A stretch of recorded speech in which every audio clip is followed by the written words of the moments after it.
विक्रम संपत, जिन्होंने सावरकर पर उनसे बेहतर किसी ने पुस्तक नहीं लिखी, 2 खंडों में, अंग्रेजी में, अब उसकी हिंदी भी आई है, मराठी भी आई है। और आपको इंडिया स्पीक्स डेली पर वो एक बार आ चुके हैं, आप लोगों को ध्यान होगा पूर्व में, और फिर कभी वो आएंगे।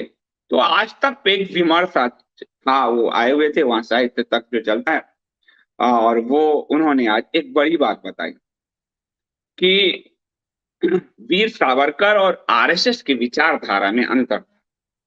वीर सावरकर के जो बड़े भाई थे बाबा राव, वो आरएसएस के संस्थापकों में से थे, लेकिन वीर सावरकर का रिश्ता आरएसएस के साथ अप डाउन होता रहा।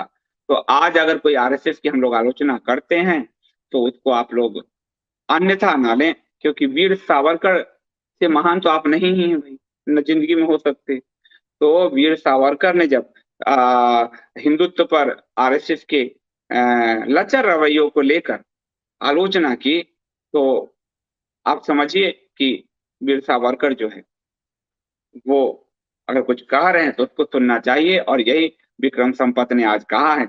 विक्रम संपत ने जो कहा है वो पहले मैं आपको एक बार विक्रम संपत को आप पहचान लेंगे, उसके बाद में सावरकर की सारी पुस्तकें आपको मिल जाएगी कपोत पर, सारी पुस्तक लगभग है ही।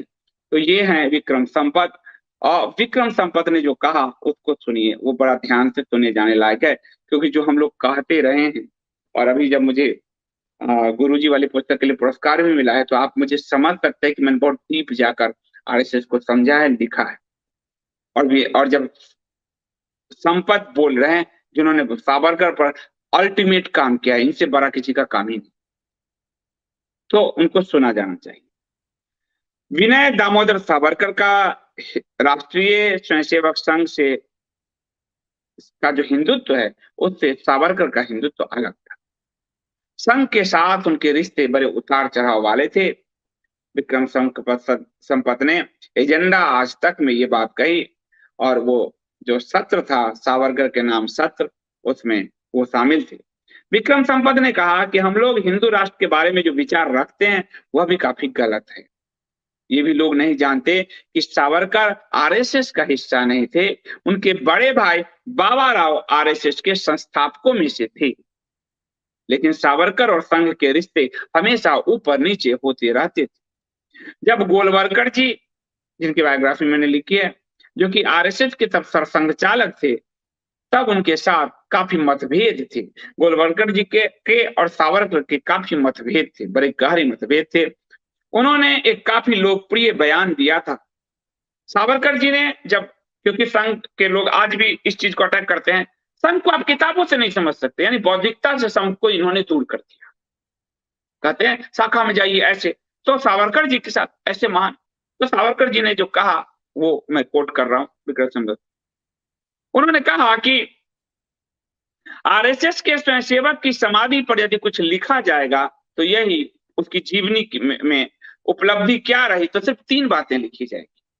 देखिए बड़ा ध्यान से, सावरकर जी कह रहे हैं कि आरएसएस के स्वयंसेवक के बारे में यदि जीवनी लिखी जाएगी तो सिर्फ 3 बातें लिखी जाएगी। एक, कि वह पैदा हुए, दूसरा वह आरएसएस में शामिल हुए, और तीसरा उनका निधन हो गया, उनका बौद्धिक योगदान कुछ नहीं रहा। ये सावरकर जी के बयान है, विक्रम संपत कह रहे हैं आरएसएस के बारे। तो मोहन भागवत जी ने जो कहा कि मेरा नाम भागवत है लेकिन मैंने नहीं पढ़ा, वो आज ये तो पुरानी बातें सामने आ रही, ये बातें आ रही, अब खुल के आ रही कि बौद्धिकता को तो हम कैसे अपना इकोसिस्टम बनाएंगे, कैसे हम 7 साल से शिक्षा बदलने की जो हम राह देख रहे हैं, हमने तो पुस्तकें ही तैयार नहीं की है, तो कहां से हम शिक्षा बदलेंगे। अब सावरकर को तो ये मार्क्सिस्टवादी और सरकारी हिंदू गाली नहीं दे पाएंगे, कि देंगे, दे लो, रीढ़ की हड्डियां तो ऐसे भी तुम्हारे पानी भरी है, दे लो। उन्होंने कहा कि इसके अलावा उनकी कोई उपलब्धि नहीं है, सावरकर का हिंदुत्व अलग है, आरएसएस के हिंदुत्व की परिकल्पना अलग थी, गॉडसे का भी हिंदुत्व अलग है, सबके अलग अलग हिंदुत्व हैं, ये विक्रम संपत ने कहा। विक्रम संपत से जब पूछा गया कि सावरकर का हिंदुत्व क्या था, तब उन्होंने जवाब दिया, जब वे रत्नागिरी के जेल में थे तब हिंदुत्व की परिकल्पना की थी, उस समय पूरे देश में खिलाफत आंदोलन चल रहा था। उन्होंने एक किताब में लिखा, आखिर कौन हिंदू है? यह धर्म से जुड़ी हुई चीज नहीं, बल्कि सांस्कृतिक और राष्ट्रवाद से जुड़ा हुआ है, जो कि देश से अपनी वफादारी रखता है। बाद में जब वे हिंदू महासभा के अध्यक्ष बने, तब सारे भाषणों में इसे लेकर साफ बोला था। उनके हिसाब से हिंदू राष्ट्र में कोई मेजोरिटी माइनॉरिटी नहीं होगा। जो आज हमने सेम यही बातें हमने कही ना उसमें, आज जयपुर डायलॉग में, कि मेजोरिटी माइनॉरिटी खत्म करो अगर भारत की समस्या सॉल्व करना चाहते हो। सावरकर वही कह रहे थे। कानून के नजर में सभी बराबर होंगे। आज कहा ना मैंने कि अगर तुम्हें सिविल संहिता चाहिए तो आपराधिक दंड संहिता भी तुम लो ना, चोरी करोगे तेरे हाथ काट दिए जाएंगे। ये बात कहें। उसके बाद कानून की नजर में सभी बराबर होंगे। मेजोरिटी को कुछ अलग चीजें नहीं मिलेंगी कि वे बहुसंख्यक हैं, माइनॉरिटी को कुछ रियायतें नहीं दी जाएगी कि वे अल्पसंख्यक हैं। कानून सबके साथ समान बर्ताव करेगा। तो विक्रम संपत की पुस्तक पढ़ी जानी चाहिए। सबके अपने अपने थॉट थे, लेकिन आज जो संघ का हिंदुत्व और सावरकर का हिंदुत्व है, उसके बीच में जो डिफरेंसेस है उसे ही वो समझा रहे थे।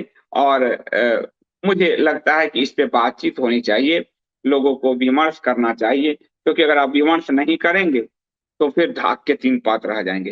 हिंदू समाज में विमर्श का बड़ा ही महत्व है, बहुत ही ज्यादा महत्व है।